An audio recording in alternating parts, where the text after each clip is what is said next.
Hey, this is Jeff again with Eva Hall Adventures, ReGuideService.com, ReIGUIDESERVIC.com. I want to do a real quick video, talk about what it is that I do as far as property inspections go, because a lot of people think that as a consultant that I look at numbers, that I evaluate the properties based on just the condition of the property, which is partially true. That's the inspection aspect of it. I'll go through and take a look at your code, life safety, mechanical, electrical, plumbing, outer envelope, foundation, roof, appliances, fixtures, the same types of things that you're going to look at. Now, if this is a commercial, residential, these things are all the same, right? So code and life safety issues are the same in commercial, residential. They're not the same, but they're the same level of importance. There's something that I'm going to evaluate. I'm going to look for making sure that your mechanical is in good operating condition, tell you what kind of condition that it's in, what kind of help you need to get it in better condition. Outer envelope, foundation. Outer envelope is basically going to be your roof, windows, siding, all of those types of things. Foundation is going to be obvious. It's going to be your foundation. Not only am I going to be checking your foundation for any kind of movement within the slab, but I also like to look for any kind of hidden issues like under slab plumbing issues. That's something, especially in commercial, that goes unnoticed a lot because of the sheer volume. By the time that people notice, their damages can already be pretty substantial. If you get a break underneath the slab and water moves in and out of that pipe, I had one that was a laundromat, and I'm going to tell you the void was pretty massive. I have the video somewhere of it, but the void was pretty massive, the amount of dirt that had been extracted from underneath the slab, and it had to be backfilled, and it was pretty expensive for the property owner. So I like to look for beyond just the movement, but also look for other issues. Electrical and plumbing, those things are the plumbing I just spoke with on a little bit.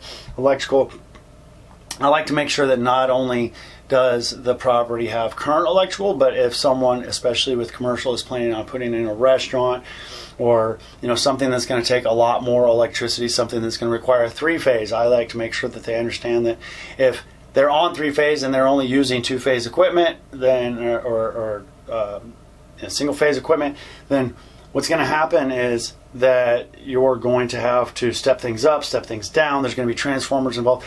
I like to not only tell you what the condition of the property as far as electrical goes, but what it's going to need. Same thing with plumbing, especially if you're going to be putting in a restaurant, laundromat obviously, but something like a restaurant or a nail salon. These things are going to require upgrades in plumbing from your traditional or standard plumbing that would be in something that would be commercial.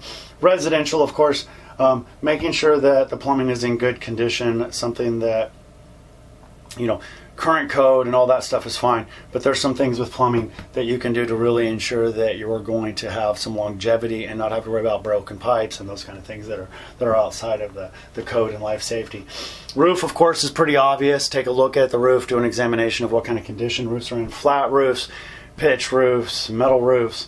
All those roofs have their own systems, and manufacturers do a lot of really hard work to put out the information to let people know what it is that needs to be done to make sure that these roofs are in optimal condition so you don't have any issues there. Appliances, this one is pretty minimum because I don't really do a whole lot of appliances, but there are some that I will take a look at. And of course fixtures, light fixtures, plumbing fixtures, those kind of things.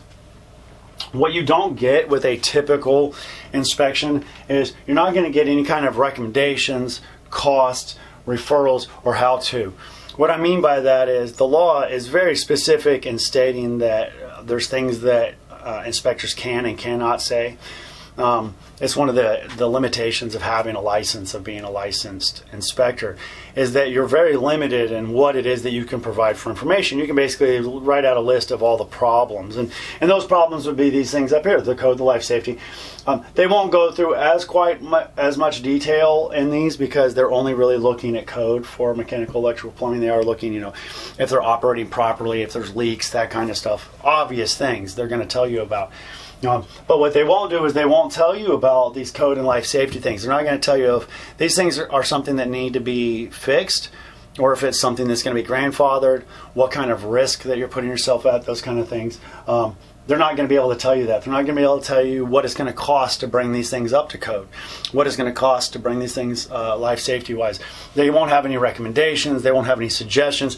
They legally cannot provide you with that information, which, because I'm not a licensed inspector, I'm an accredited inspector, I take all of that same information that an inspector would normally do, but then I add these other levels to it. These other levels are going to tell you what the recommendations are, what I recommend, what I would do as an investor. As a consultant, I'm providing you that context of, well, your service panel is out of code, but the year that this property is built, it wouldn't need to be brought to current code. It would be grandfathered. Okay? So what I'm trying to do is I'm trying to solve the problems, and I'm not just trying to give you a list of problems. I want to make sure these deals get put together. My whole goal is two people, one's wanting to buy a property, one's wanting to sell a property. My goal is to get in there and see how I can solve the problems, right? First, we have to list these problems. The problems are code, life safety, although we have a list of this. Then we need to go through and say, okay, well, what are the things that are grandfathered? What are the things that need to be fixed? What are the things that should be fixed? What are the things that are going to help you long-term for maintenance, deferred maintenance items? Another thing that I include in my list is I can do deferred maintenance. So if you own a commercial building and you have a lot of siding or soffit work that's starting to fall down, or you have a lot of mold buildup on the side of your ephes or your brick or anything like that, getting rid of that kind of thing and treating those issues before they become bigger issues is another thing that I provide that a lot of times these inspectors won't or can't provide. So not only am I going to give you the recommendations and what I would recommend, but I'm also going to give you a full menu and list of what the costs associated with doing all of the things that would be reported in inspection. Now, if you're planning on buying a property, this is great. If you're planning on selling a property, this is even better, because this allows you to know exactly what an inspector is going to come in and say, what they're going to do, what they're going to have on that list of things that you need to fix. And you'll be ahead of the game. The one thing I really liked back when I was a contractor was being able to go in and meet with people and say, hey, these are the things that you need to fix. These are the things that I would suggest fixing, and these are the things that I really just wouldn't worry about. And a lot of the times, the things that I just really wouldn't worry about were these code and life safety issues, because obviously you're not going to change out all of the railing on the staircase or on a balcony just because it doesn't fit current code. But it was code whenever it was built. So unless there's issues that are going to blow out a deal or really mess something up, what I'm trying to do is figure out the solutions as a consultant. I'm going to give you that inspection report that an inspector would give you that's licensed, but then I'm going to go through it with you, and I'm going to figure out how to make this deal work for the buyer and the seller, whether that's a real estate investment trust selling to another real estate investment trust or an individual selling to another individual. My end goal is to make these deals be put together in a way where everybody is understanding of the situation, what the costs are going to be involved, so that you don't have two people, one saying, oh, well, I don't want to put this new roof on it. I can't afford the new roof, so I'm not going to put that new roof on it. And then the buyer come along and say, well, I'll put a new roof on it, but I want $250,000 off for that roof, where this commercial property owner knows for a fact that they could have it done for like $150,000. What I'd like to do is be that third party to come in and be able to put together that information package, a menu, and then that's the basis for the negotiations.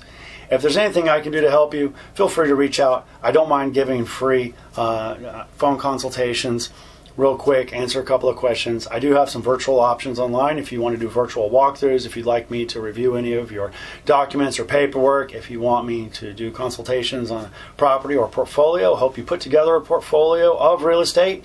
Let me know. I am available, reiguideservice.com, reiguideservice.com. I think that's it. Be blessed, bless others. Reach out if I can help.